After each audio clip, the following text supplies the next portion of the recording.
উজান থেকে নেমে আসা পাহাড়ি ঢল ও টানা বৃষ্টিতে দেশের উত্তর ও উত্তর পূর্বাঞ্চলের বিভিন্ন নদ নদীর পানি দ্রুত বৃদ্ধি পাচ্ছে।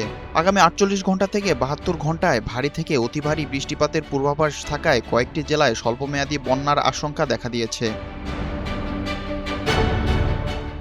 বাংলাদেশ পানি উন্নয়ন বোর্ডের বন্যা পূর্বাভাস ও সতর্কীকরণ কেন্দ্র জানিয়েছে, তিস্তা, ধরলা, দুধকুমার, সুরমা, কুশিয়ারা, ভুগাই, কংস ও সোমেশ্বরী নদী সংলগ্ন নিম্নাঞ্চলে বন্যা পরিস্থিতি তৈরি হতে পারে।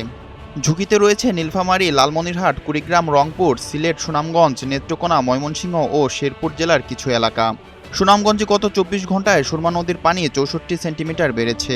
যদিও নদীটির পানি এখনও বিপদসীমার নিচে রয়েছে, তবে প্রতি সপ্তাহে সর্বোচ্চবার বিকাশ পেমেন্টে 50 জন হবেন পেমেন্ট চ্যাম্পিয়ন। জিতে নিন টিভি সহ আকর্ষণীয় সব প্রাইজ। আরও বৃষ্টিপাত হলে নিম্নাঞ্চল প্লাবিত হওয়ার আশঙ্কা রয়েছে।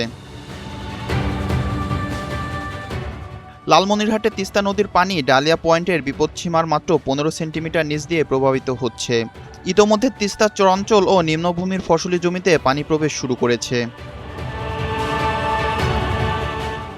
কুড়িগ্রামে ও দুধকুমার ও ব্রহ্মপুত্র নদের পানি বৃদ্ধি পাচ্ছে।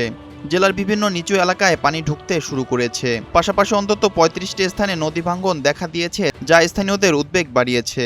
পানি উন্নয়ন বোর্ডের কর্মকর্তারা জানিয়েছেন, আগামী ৩ দিনে নদ নদীর পানি আরও বাড়তে পারে।